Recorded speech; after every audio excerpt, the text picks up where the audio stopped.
हम रिंकी शर्मा हमारे YouTube channel पे आप लोग के बहुत बहुत स्वागत बा। त आई रउआ लोग खातिर एक प्यारा सा तुलसी माता के गीत लेके आइल बानी। अच्छा लगी तो लाइक और कमेंट और शेयर जरूर करो और कमेंट में जरूर बताइए कि हमारे तुलसी माई के विवाह गीत आप लोग के कैसन लागल। हाथावा में लेके चुनरिया तुलसी चलली नहाए गे माई चलली नहाए गे माई। हाथावा में लेके चुनरिया तुलसी चलली नहाए गे माई चलली नहाए गे माई।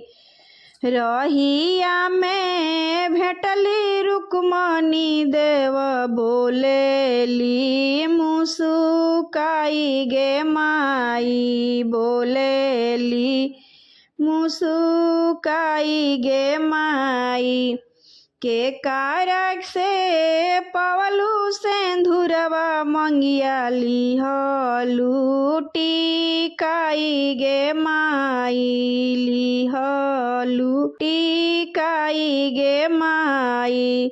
साचे साचे बतियाए तुलसी दिह तू हमें बतलाई गे माई हमें बतलाई गे माई। बोलेली तुलसी हो मैया मने मने मुसुकाई गे माई मने मने मुसुकाई गे माई।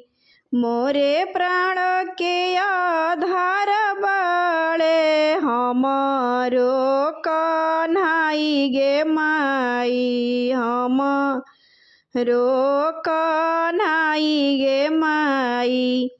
मोरे प्राण के आधार बाड़े हमारो कन्हाई गे माई हमारो कन्हाई गे माई। पेन्ही के पियरिया मोरे अइले हरिजी अइले आंगनवा गे माई अइले आंगनैया गे माई अइले मोरे आंगनैया गे माई अइले आंगनैया गे माई अइले आंगनैया गे माई। आपन पीरितिया देखाई दिहले सेंधुरा लगाई दिहले गे माई सेंधुरा लगाई दिहले गे माई। बनी गईनी हम हरि के पिया हरि लिहले अपनाई गे माई लिहले अपनाई गे माई। हरि जी के हम हरि हमरो कहीं बात समझाई गे माई कहीं बात समझाई गे माई।